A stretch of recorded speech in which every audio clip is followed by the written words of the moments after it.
ভুলেও জুম্মার দিন এই ৫টি কাজ করবেন না। শুক্রবার মুসলিম উম্মার কাছে একটি বিশেষ দিন। জুম্মার নামাজকে কেন্দ্র করে এই দিনকে বলা হয় গরিবের হজ। মহানবী হযরত মুহাম্মদ সাল্লাল্লাহু আলাইহি ওয়াসাল্লাম এই দিনের গুরুত্ব ও মর্যাদা নিয়ে অসংখ্য হাদিসে আলোকপাত করেছেন। কিন্তু দুঃখজনকভাবে অনেক সময় আমরা নিজের অজান্তেই কিছু কাজ করে ফেলি, যা শুধু এই দিনের পবিত্রতাকে নষ্ট করে না, বরং আমাদের পরকালের সফলতাকেও প্রশ্নবিদ্ধ করে। প্রথমে যে ভুলটি প্রায় দেখা যায় তা হলো মসজিদে আগে বসা কোনো মুসল্লিকে উঠিয়ে দিয়ে তার জায়গায় বসা। ইসলাম এই বিষয়ে সুস্পষ্টভাবে নিষেধাজ্ঞা দিয়েছে। হাদিসে এসেছে, কেউ যেন কাউকে উঠিয়ে দিয়ে নিজে তার স্থানে না বসে। মসজিদে নামাজ আদায়ের জন্য নির্দিষ্ট জায়গা ধরে রাখা কিংবা কাউকে জোরপূর্বক সরিয়ে দেওয়া ইসলামের আদবের পরিপন্থী।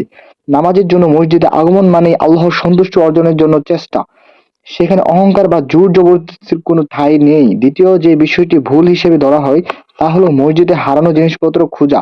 অথচ হাদিসে স্পষ্টভাবে বলা আছে মসজিদে আল্লাহর ইবাদতের জন্য বানানো হয়েছে, জাগতিক বিষয় খোঁজাখুঁজির জন্য নয়। প্রিয় নবী হযরত মুহাম্মদ সাল্লাল্লাহু আলাইহি ওয়াসাল্লাম বলেছেন, যখন তোমরা কাউকে মসজিদে হারানো জিনিস খুঁজতে শুনবে তখন তাকে বলবে আল্লাহ যেন তোমাকে তা ফিরিয়ে না দেন।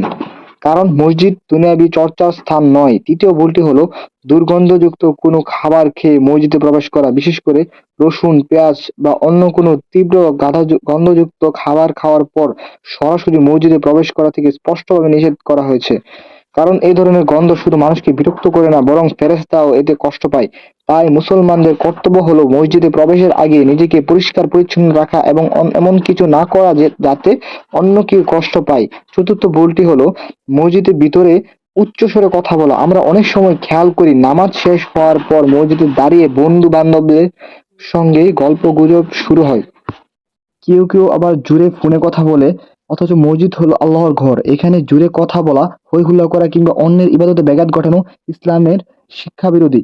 পঞ্চম যে বিষয়টি নিষিদ্ধ তা হলো মসজিদকে শাসন, শাস্তি বা রাজনৈতিক উদ্দেশ্যে ব্যবহার করা। নবী করিম সাল্লাল্লাহু আলাইহি ওয়াসাল্লাম স্পষ্টভাবে বলেছেন, মসজিদে কোনো প্রকার বেচাকেনা, অশ্লীল কবিতা আবৃত্তি বা রাজনৈতিক কর্মকাণ্ডের জায়গা নয়।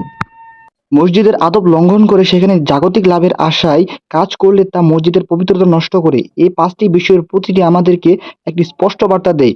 মসজিদ কেবল ইবাদতের স্থান, এর বাইরে অন্য কোনো উদ্দেশ্যে ব্যবহার করা বা এমন কিছু করা যাতে অন্য মুসল্লিরা বিরক্ত হন, তা ইসলাম অনুমোদন করে না। বিশেষত জুমার দিনে যখন মসজিদে মানুষের সমাগম বেড়ে যায় তখনই সব ভুল এড়িয়ে চলা আরও জরুরি হয়ে পড়ে।